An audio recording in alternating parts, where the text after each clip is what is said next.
l'espace francophone sont réunis à Antananarivo où ils mènent la réflexion sur les défis à relever dans les pays membres de la francophonie.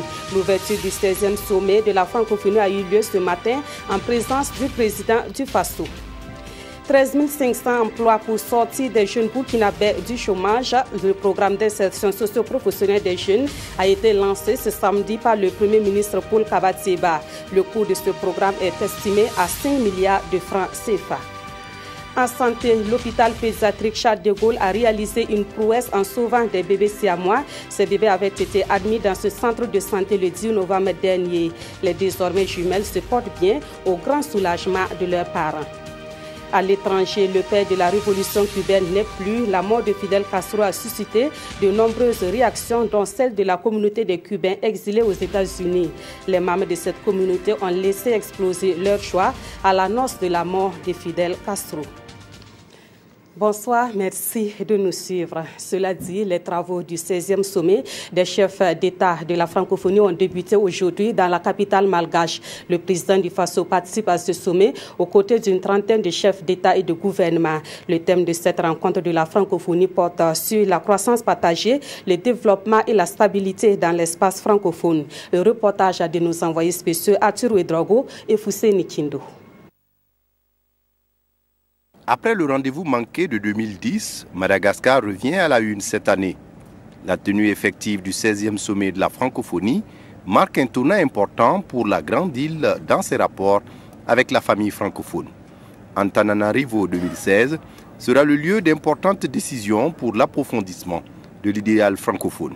Outre le thème croissance partagée et développement responsable, les conditions de la stabilité du monde et de l'espace francophone, les chefs d'État et de gouvernement devraient discuter de questions de maintien de la paix et de lutte contre le terrorisme.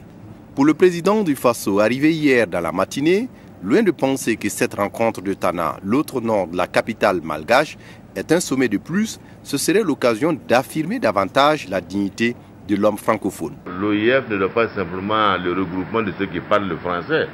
Mais si on parle le français, il ne faut pas soutenir par des actions de développement communautaire ensemble, je crois que c'est inutile. Parce que ce n'est pas simplement que la langue qui va nous développer, il faut que quelque part il y ait des projets ensemble. D'autres discours ont marqué l'ouverture de cette rencontre au sommet, notamment celle du Français François Hollande. Le président français a appelé la francophonie à multiplier les initiatives pour un monde plus juste. Les vagues migratoires en provenance d'Afrique auxquelles nous assistons actuellement exigent des réponses politiques inclusives, a-t-il ajouté. Retour au Burkina Faso où le Premier ministre a lancé ce matin le programme d'insertion socio-professionnelle des jeunes. Ce programme devrait générer 13 500 emplois au profit des jeunes et les sortir ainsi du chômage. Le lancement de ce programme est une réponse du président du Faso aux aspirations de la jeunesse burkinabé. Le reportage de Jean Zongo et Estelle Judith Assorba. Je déclare lancer le programme d'insertion socio-professionnelle des jeunes. Vive la jeunesse burkinabé! Les promesses du gouvernement à l'endroit de la jeunesse se concrétisent. Avec le lancement de ce projet, l'État burkinabé débourse environ 5 milliards de francs CFA pour lutter contre le chômage des jeunes et le sous-emploi. À terme, il devra générer 13 500 emplois permanents et temporaires. Le programme d'insertion socio-professionnelle des jeunes s'articulera autour de 3 composantes opérationnelles. La première composante, relative aux travaux à haute intensité de main-d'œuvre, consistera au recrutement de 10 950 jeunes pour effectuer des travaux d'assainissement et de voirie. La seconde composante est consacrée au renforcement de l'employabilité. Elle permettra la mise en position de stage de pré-emploi de 500 jeunes diplômés ou qualifiés. La troisième composante est exclusivement orientée vers l'insertion professionnelle à travers la promotion de l'auto-emploi des jeunes. Les bénéficiaires, tous émus, ont par la voix de leurs représentants traduit leur gratitude au gouvernement pour son engagement à l'insertion socio-professionnelle des jeunes. Pour le Premier ministre, il est intolérable que cette jeunesse soit abandonnée à ces maux qui freinent son épanouissement. La stratégie du gouvernement consiste à mettre maintenant des réformes structurelles à long terme. à moyen et long terme dans le cadre du plan national de développement économique et social pour régler de manière définitive la question donc du chômage et de ces emplois de jeunes. C'est cela. Et comment nous allons le faire? Nous allons le faire en réformant notre politique d'éducation, de formation et de formation professionnelle pour les jeunes. Parce que nous avons compris qu'une grande partie de la question du chômage des jeunes et des sous-emplois des jeunes réside dans le déficit de formation et également dans l'inadaptation de notre système éducatif aux besoins de notre économie nationale. Le démarrage proprement dit des activités de ce programme aura lieu dans 2 semaines. Le gouvernement mettra tout en œuvre pour sa pérennisation. Assurance a été donnée par le Premier ministre.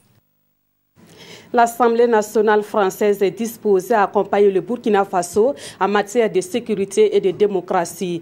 Une délégation de parlementaires français est allée parler de cette coopération avec le président de l'Assemblée nationale. Et après l'Assemblée nationale, la même délégation est allée s'entretenir avec le Premier ministre sur ce sujet. Le point de cette audience avec Konsun Koulibaly, Souleymane Sanou et Oumou Sissé.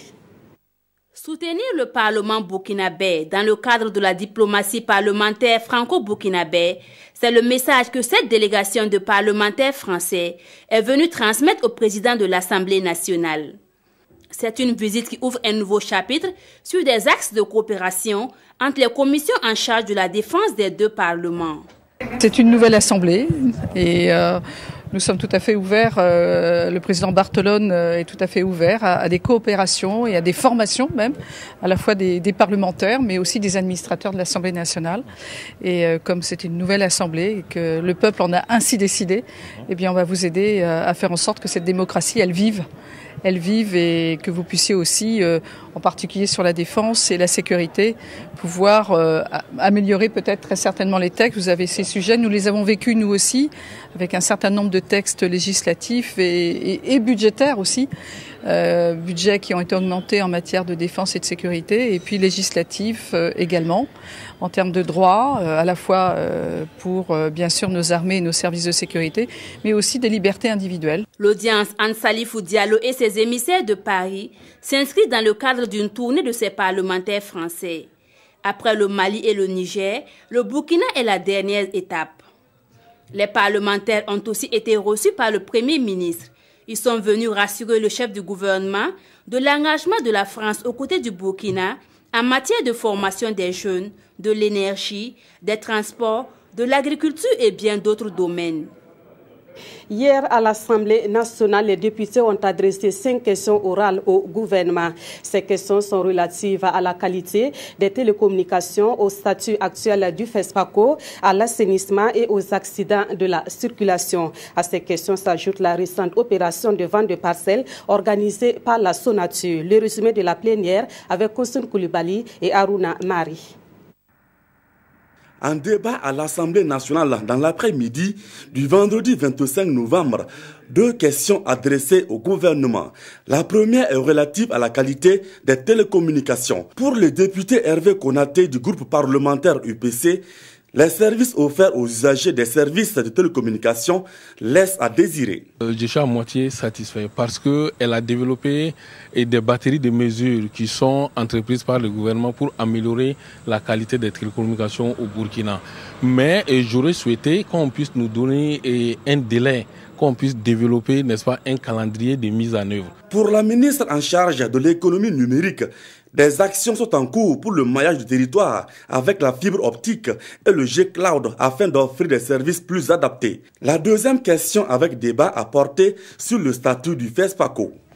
Mon objectif à travers cette question, ce n'est pas forcément rechercher à la privatisation du FESPACO, mais c'est de voir quelle nouvelle stratégie on peut donner au FESPACO pour qu'il ait un nouvel élan, pour qu'il puisse avoir plus de financement. Pour le ministre en charge de la culture, le statut adapté du FESPACO doit répondre aux impératifs d'utilité publique. Considérant que le FESPACO est investi d'une mission de service public culturel, lui conférer un statut de structure privée poserait problème. Parce que le privé n'a pas vocation à assurer une mission de service public. Alors que le statut actuel du FESPACO lui permet de bénéficier des subventions assez substantielles de l'État, en raison par exemple de 500 millions à chaque édition. Deux autres questions sans débat étaient également à l'ordre du jour. Il s'agit d'abord des mesures prises par le gouvernement pour réduire les cas d'accidents de circulation. Pour le ministre en charge des Transports, l'adoption du cahier de charges des auto-écoles, la pose de limiteurs de vitesse exigés au niveau des compagnies de transport sont autant d'actions parmi tant d'autres devant concourir à terme à réduire les accidents. Les questions d'assainissement préoccupent aussi les députés. Pour le ministre, le combat contre l'insalubrité est d'abord psychologique et les populations doivent aussi jouer leur partition aux côtés de l'État. L'actualité nationale s'est aussi invitée à la table des députés avec l'opération de vente de parcelles Sonature. En réponse, le ministre Dieudonné Bonannée a indiqué qu'il s'agit d'un travail d'assainissement de la gestion du patrimoine de la société.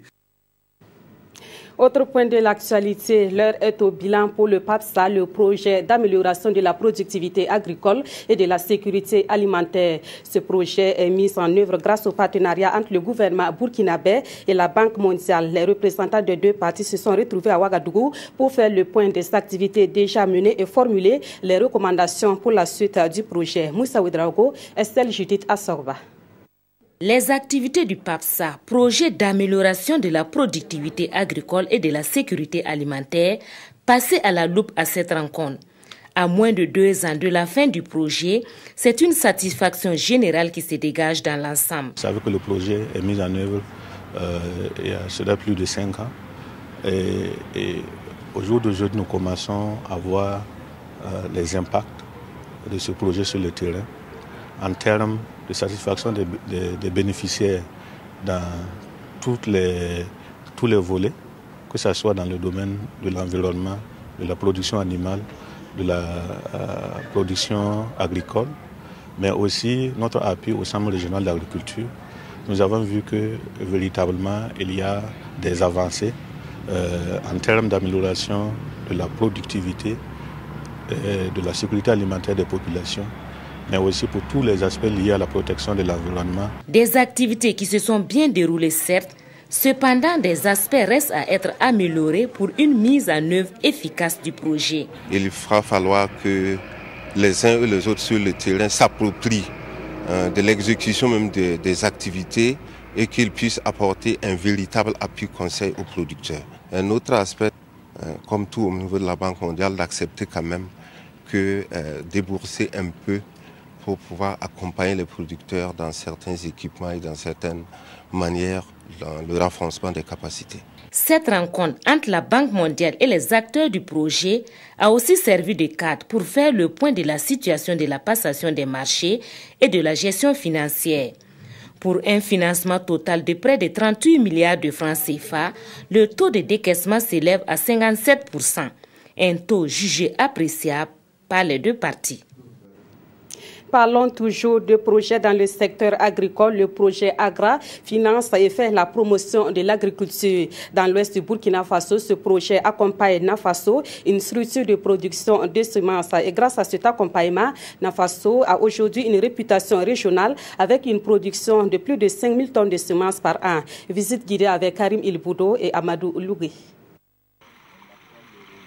Améliorer la productivité agricole en Afrique en finançant les acteurs du monde rural. Le projet sous-régional AGRA en a fait sa principale priorité. Et parmi les structures bénéficiaires de ce financement, on compte Nafaso ou NEMA agricole du Faso.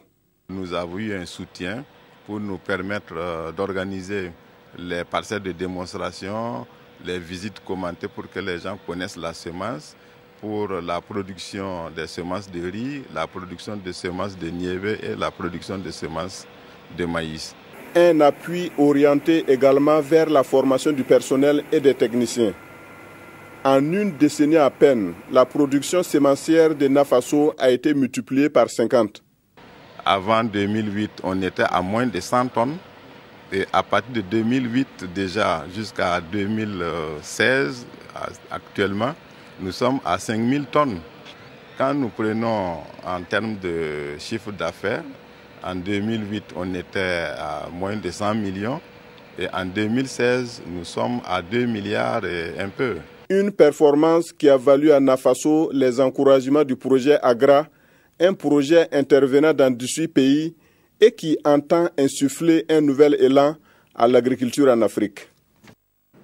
C'en est fini pour la série des conférences publiques sur le thème du 11 décembre dans la région du Centre-Nord. Aujourd'hui, ce sont les populations de Kaya qui ont été édifiées sur ce thème intitulé « Démocratie, défis sécuritaires et progrès économique et social ». En termes de bilan, le ministre en charge de la communication estime que l'objectif de l'organisation de ces conférences a été atteint. Amadou Ilbouro, Mounira Keri.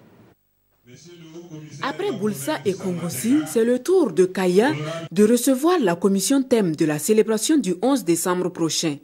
Filles et fils du Sanma Tenga, ainsi que les forces vives de la province sont ici sensibilisés autour des aspirations profondes et actuelles du peuple burkinabé, lesquelles s'expriment à travers le thème démocratie, défis sécuritaires, progrès économique et social. Le ministre d'État a fait la conférence inaugurale. Nous avons ensuite eu des conférences dans chaque province avec notamment des thématiques précises et le panel. Et ces conférences ont été l'occasion pour les populations de participer et de donner leurs sentiments. Donc c'est pour ce même effet-là que nous sommes aujourd'hui au niveau donc de Kaya, afin justement que les populations s'approprient la thématique et qu'elles puissent également faire remonter leurs inquiétudes et leurs préoccupations par rapport à ces questions sécuritaires, ces questions de développement économique et de progrès social. Parce que les populations en sont les premiers acteurs, elles sont également en les premiers bénéficiaires. Au-delà du thème central, les sous-thèmes du 11 décembre sont décortiqués au profit des participants. Et c'est toute une jeunesse qui y porte une oreille attentive. Les questions soulevées par les participants à ces différentes conférences-là montrent que vraiment c'est un thème évocateur et c'est un thème important et c'est l'actualité du moment, la démocratie, les défis sécuritaires, c'est très lié et les gens en tout cas se l'ont approprié à notre sens. 3 provinces, 3 conférences publiques sur le thème de la célébration de la fête nationale. Et les organisateurs espèrent que cette série de conférences aura permis de jeter les bases d'une véritable cohésion pour offrir aux Burkinabés une belle fête de l'indépendance. La 11e édition du Forum international sur la recherche scientifique et de l'innovation technologique a refermé ses portes à Ouagadougou. Le festival se termine à la satisfaction générale des organisateurs au regard de la qualité des inventions. Le clou de la manifestation a été la cérémonie de distinction au cours de laquelle 3 prix du président du Faso et une quarantaine de prix de particuliers ont été décernés. Daouda Ouattara et Zalissa Sanfou. Salif Jean-Pierre Dondassi est l'un des 3 lauréats du prix du président du Faso pour l'innovation, décerné à ce 11e First Site. Sa trouvaille qui séduit, l'incinérateur dénommé Wabzanga, une machine qui transforme tous les déchets biomédicaux en cendres. Cet ouvrage, sa particularité, c'est qu'on va l'installer hors de la ville de Ouaga. Vous êtes d'accord avec moi qu'en tout cas avec la pollution en ville, surtout dans les centres, les formations sanitaires, ce n'est pas facile. Donc c'est ainsi qu'on va les mettre carrément hors de la ville, avec l'appui technique des services municipaux, l'environnement et le ministère de la Santé. Donc désormais, les déchets seront convergés sur le site qui sera choisi. Le 11e First Site referme ainsi ses portes par des couronnements. Au total, une quarantaine de prix a été décernés à ceux qui conçoivent pour rendre le futur meilleur. Nous avons présenté de nouveaux antioxydants, anti-inflammatoires et analgésiques. Pour le ministre en charge de l'innovation, le 11e First Site aura tenu toutes ses promesses de par la diversité des inventions innovatrices proposées, surtout en matière d'adaptation au changement climatique, comme l'aurait souhaité le thème de cette année. Le principal défi sera désormais d'accompagner ces chercheurs à perfectionner leur travail et de le rendre disponible.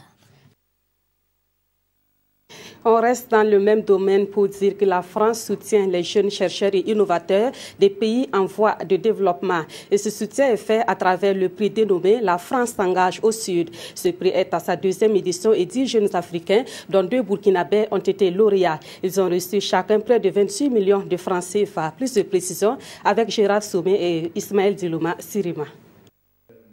Ces deux jeunes Burkinabés qui encadrent l'ambassadeur de France sont les heureux lauréats du concours La France s'engage au Sud. Claude Arsène Sawadogo a trouvé des solutions contre la dégradation des sols et de l'environnement. Selon lui, l'agrochimie a montré ses limites et il faut mettre l'accent sur la culture bio. Une idée qui a été récompensée à plus de 28 millions de francs CFA. La première des activités à faire, c'est d'acquérir, de faire des investissements du matériel. Parce que, comme je l'ai dit, nous avons commencé dans un garage avec un petit frigo transformé en étui. C'est d'avoir un vrai laboratoire pour vraiment rehausser la qualité des produits que nous proposons aux maraîchers. Le 7 novembre dernier, Kaïto Hien a aussi reçu des mains de François Hollande le prix dénommé « La France s'engage au Sud ». Ingénieur en environnement, il met en valeur les chenilles ou chitoumou. Depuis 2 ans, avec ses 7 employés permanents, il les conditionne et les rend croquants. La compétition vise justement à récompenser des initiatives qui ont un impact social fort ou qui peuvent avoir un impact social fort. L'impact social peut ne pas exister d'abord, mais si le projet arrive à démontrer que voilà, sa mise en œuvre va vraiment avoir de l'impact social important. La dimension sociale, c'est aussi 400 femmes qui, en amont, collectent, sèchent et vendent les chenilles. Et pour cette saison, ces femmes ont reçu 11 millions de francs CFA pour 7 tonnes de chenilles ramassées. Autant de quantités qui laissent prévoir un chiffre d'affaires de près de 50 millions de nos francs. Mais au départ de l'entreprise, c'était loin d'être évident. Pour développer par exemple les premiers prototypes, ça voudrait dire qu'il faut avoir des laboratoires appropriés avec des équipements qu'il faut. Monter une phase pilote en quelque sorte, vendre le produit, tester le marché pour voir si ça a du sens avant d'investir éventuellement dans une production beaucoup plus importante. On a eu ces difficultés parce qu'il n'y a pas d'équipement ici sur place. On était obligé de faire la plupart de nos analyses à l'extérieur. À présent, avec ses connaissances en biochimie, il envisage de maîtriser le cycle de reproduction des chenilles pour les élever et les rendre disponibles 12 mois sur 12.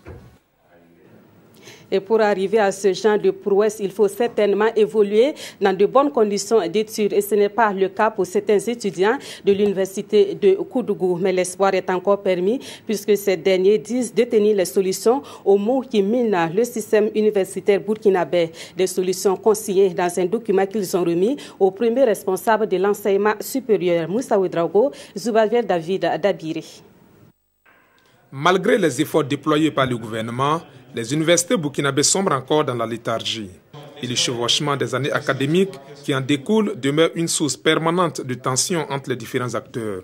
Pour y remédier, ces étudiants mènent depuis hier la réflexion en vue de dégager des solutions adaptées à la situation. Des solutions confinées dans ce document et officiellement remis aux autorités. Nous avons proposé des solutions, des perspectives de sortie de crise. Et parmi ces propositions, il y a bien sûr la construction d'infrastructures en nombre suffisant. Il y a également le recrutement de personnel quant aux enseignants et les personnels ATOS.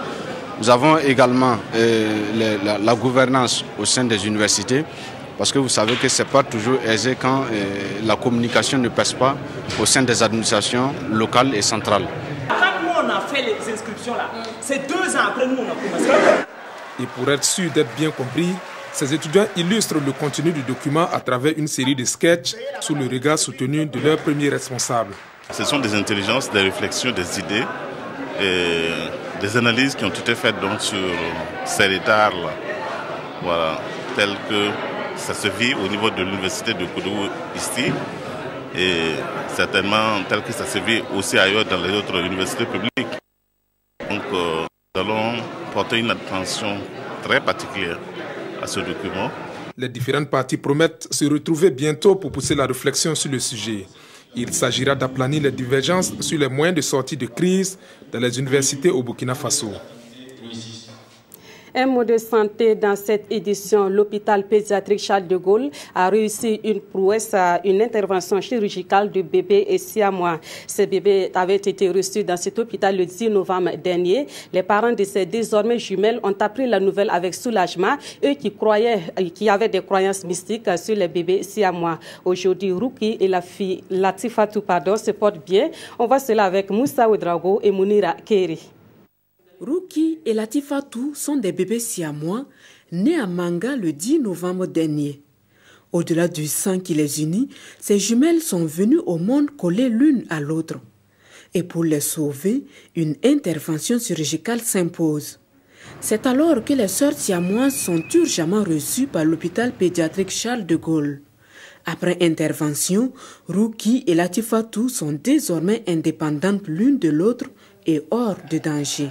Ils étaient accolés au niveau de l'ombilic, ce qu'on appelle communément dans notre langage enphallopage. Ils ont été opérés le lendemain. On a dû faire une échographie abdominale au préalable pour voir déjà s'il y avait, pour voir déjà les malformations qui se présentaient. Donc c'est au décours de cette échographie qu'on a vu que c'était les foies de chaque bébé qui étaient accolés. Au cours de l'intervention, on a juste sectionné la zone d'accollement des 2 foies. Voilà, et on a refermé. C'est elle, la mère des jumelles. Cette maternité porte à 9 le nombre de ses enfants. Mais avec la naissance des bébés siamois, Zainabou dit avoir vécu la frayeur de sa vie. J'ai eu très peur quand j'ai vu les enfants. Je suis maintenant très contente. Je ne savais même pas qu'elles allaient survivre. C'est moi qui ai envoyé les enfants ici. Leurs poitrines étaient collées et chacune suçait les lèvres et les doigts de l'autre. On croyait avoir affaire à des génies. L'hôpital pédiatrique Charles de Gaulle a déjà reçu en son sein plusieurs bébés siamois. Cependant, tous n'ont pas eu la chance de Ruki et Latifatou. Il y a eu des cas où malheureusement ça n'a pas donné dû au fait qu'ils sont arrivés sur le tas.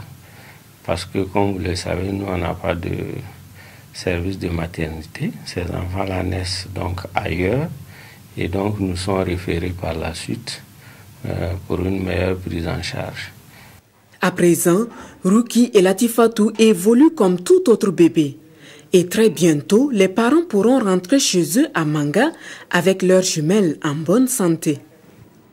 Voilà une performance qui va certainement faire plaisir à l'Association des professionnels africains de la communication. La PAC mène présentement un plaidoyer pour l'amélioration de la santé sexuelle et reproductive au Burkina Faso. Et ce plaidoyer est mené auprès des responsables des médias afin qu'ils prennent le sujet en compte dans leur programme. La rencontre se tient depuis hier à Ouagadougou. Rocher Kam, Mariam Dawo et Zoubaviel David Dabiri.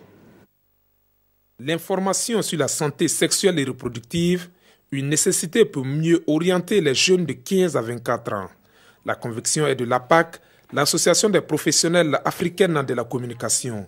Et en vue d'atteindre cet objectif, elle mène ici un plaidoyer auprès des responsables des médias. Au cours de cet atelier, nous allons effectuer la clarification des concepts afin que nous soyons tous au même niveau de compréhension des questions de santé sexuelle et reproductive et dire combien la communication est importante pour la promotion de la santé sexuelle et reproductive des jeunes. Au sortir de l'atelier, ils devront accorder une place de choix aux productions liées aux questions telles les grossesses non désirées, la sexualité précoce, les IST et le VIH-Sida. Nos collègues et nos confrères s'engagent davantage dans la promotion des questions de santé sexuelle et reproductive à travers leur production, à travers les articles, à travers les émissions de radio, à travers les émissions de télé.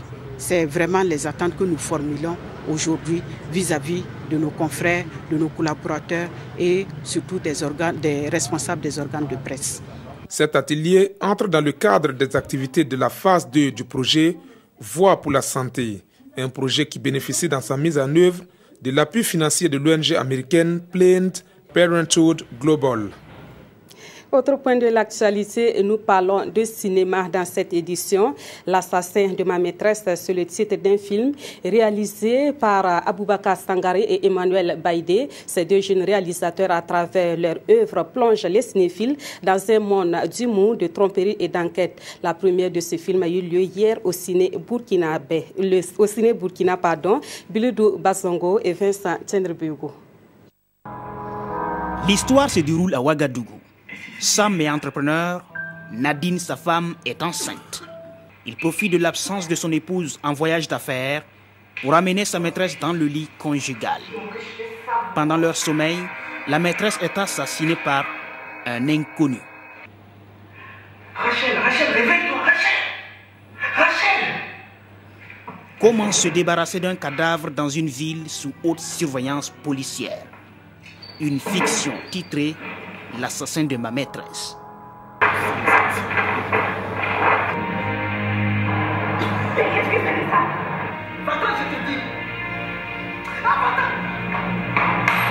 Connaissez-vous monsieur Sam Démé? Oui, Sam Démé, c'est mon mari. Sam, débrouille-toi tout seul. Il y aura mort d'homme. Tu sais de quoi je suis capable. Il a tué. Je l'ai retrouvé comme ça sur lui. C'est le tout premier long métrage des réalisateurs Boubacar Sangaré et Emmanuel Mbaïd. Pour eux, l'idée du film est de relater les déboires d'une société moderne en proie à l'irresponsabilité. Disons que c'est vrai, c'est un art et que c'est une question de point de vue, c'est aussi une question de sensibilité, mais c'est aussi une question justement de moyens mis en place donc, en amont. Le film est en compétition à la prochaine édition du FESPACO. Un film à voir très prochainement dans les salles de ciné au Burkina et à l'étranger. Et puis le groupe humoristique Gombo.com du Burkina Faso et le groupe Magnifique de la Côte d'Ivoire étaient en compétition hier soir au CIAO. Une compétition sans vainqueur puisque l'esprit de cette soirée était surtout de consolider les relations entre le Burkina Faso et la Côte d'Ivoire. Elle a été initiée par Challenge Production et le FIRO, Biludou Basongo et Vincent Tchendrebego. Monsieur le ministre, imaginez quand on enlève un blanc dans le désert, comment tous les médias se mobilisent pour qu'on le libère. Mais imaginez un jour si on enlève un noir, un africain dans le désert. Tous les médias vont se mobiliser pour dire mais toi-même tu arrives à faire le Un face-à-face entre le Magnifique de la Côte d'Ivoire et le Gombo.com du Burkina Faso sur une scène humoristique. Nous, nous sommes dit, ah oui, ils ont dit pour le roi. Une compétition qui met à nu les tares de la société avec le double talent d'égayer et de conscientiser devant un public conquis par le rire. La Côte d'Ivoire et le Burkina, deux pays qui viennent de confirmer au monde et aux yeux de l'Afrique que la fraternité à travers l'humour, le rire, il n'y a rien de tel. Donc on vient de sympathiser, s'amuser et aussi exposer les problèmes, les tares de la société à travers l'humour avec ironie pour que nous en rions, mais aussi pour que nous retenions que vraiment on a des petits problèmes quand même. Organisé par Challenge Communication et le FIRO, ce clash se veut être la rencontre entre deux pays, la Côte d'Ivoire et le Burkina Faso. Notre lutte c'est pour le Burkina et on se dit, il faut dire les choses telles que c'est. On le dit et les gens l'écoutent et à chacun d'en tirer des conclusions. On est très heureux. À l'issue de cette soirée du rire, difficile de désigner un vainqueur. Et le spectacle se prolonge ce dimanche pour un autre public à Bobo Dioulasso. Je vois Augusta qui m'appelle, je vois un numéro plus 226. Et c'est la fin de cette édition. Merci de l'avoir suivi. Excellente soirée de samedi en compagnie de la RTV.